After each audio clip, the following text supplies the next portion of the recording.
Ya saya bingung juga kok bisa meninggal dunia ya. Tapi saya nggak percaya dia akan meninggal. Tapi kalau meninggal bisa juga ya. Mungkin dia serangan jantung atau dia makan obat sebelumnya gitu ya. Diperkirakan dalam jangka waktu 1 jam dia ya setelah melakukan tugas dia akan mati oleh racun, bisa saja ya. Keanehan terjadi pasca peristiwa penembakan di kantor MUI Pusat. Pelaku dinyatakan tewas usai melakukan penembakan, padahal tidak ditemukan satu luka pun pada pelaku tersebut. Setelah digeledah, rupanya ditemukan bahwa pelaku membawa obat-obatan yang cukup banyak di tasnya saat melakukan aksi penembakan. Kami tadi Dewan Pimpinan MUI sedang rapat dimulai jam 10 sampai jam 12 ya. Sekitar jam 11 salah seorang ketua menginterupsi, memberitahu bahwa di bawah ada ledakan, ada tembakan. Tapi setelah kita dalamin, informasinya itu adalah yang bersangkutan itu berasal dari Lampung, katanya ya, dan dia mendakwakan diri adalah seorang nabi, dan dia ingin ketemu sama ketua MUI. Dia dia mengaku sebagai seorang nabi gitu.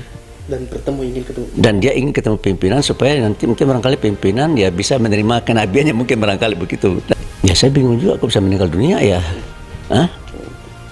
Kok bisa meninggal dunia, bingung juga saya. Kalau benar dia meninggal dunia, bagaimana kok dia bisa meninggal dunia ya?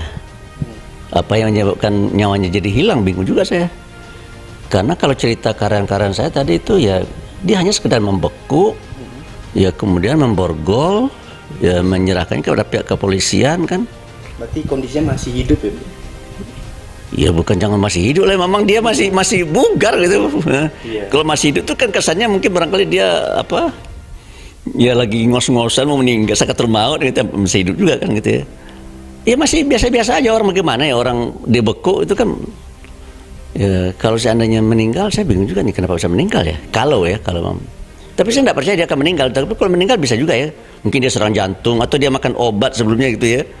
Diperkirakan dalam jangka waktu 1 jam dia ya setelah melakukan tugas dia akan mati oleh racun, bisa saja ya. Peristiwa terjadi ketika para pimpinan MUI sedang melakukan rapat dan membahas isu yang sensitif. Adapun salah satu pembahasan keagamaan yang dibahas yaitu isu azan dan cara sholat Idul Fitri yang dibawakan secara tak lazim beberapa waktu lalu. Pasca peringatan Hari Raya Idul Fitri kemarin, masyarakat sempat dihebohkan dengan tata cara azan dan sholat dari Ponpes Az-Zaitun yang berbeda dengan umat muslim pada umumnya. Yang pasti satu, kita mengharapkan ada jaminan keamanan yang lebih. Tetapi kemudian yang kedua, kalau ini dianggap sebagai upaya menakut-nakuti MUI di dalam perkhidmatan untuk amar ma'ruf nahi mungkar, tentu ini tidak menyurutkan sejengkal pun aktivitas Majelis Ulama Indonesia di dalam menjalankan tugas keagamaan dan juga keumatan. Sementara, identitas pelaku penembak misterius di kantor MUI, Menteng, Jakarta Pusat, merupakan pria Parubaya, bernama Mustafa, 60 tahun. Berdasarkan penyelidikan polisi, pelaku sudah ingin diakui sebagai nabi sejak tahun 2016. Respon cepat yang kami lakukan saat ini adalah dari Direktorat Reserse Kriminal Umum dan juga dari Polres Pesawaran telah melakukan database yang kami dapat informasi dari data-data tersebut, yaitu yang patut diduga sebagai pelaku adalah tertera di situ adalah atas nama Mustafa. Kemudian dari nomor induk kependudukan dan juga dari data identitas yang ada, kalau memang ini benar adalah pelaku yang diduga, memang dari catatan-catatan ini ya sempat ada beberapa file daripada kasus dari catatan kepolisian yang kami dapat.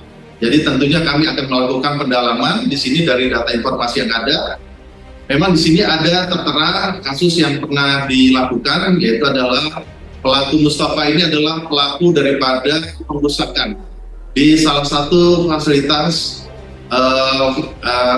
objek vital ya, dalam hal ini di kantor DPRD Provinsi Lampung pada tahun 2016, di mana pelaku sudah dijerat di pasal 406 KUHP tentang pengrusakan dan sudah dilakukan penghukuman, dan terhadap apa yang dilakukan juga hal yang sama, yaitu mengaku sebagai wakil Nabi Muhammad SAW yang dituntut jaksa pada saat itu dengan putusan pidana.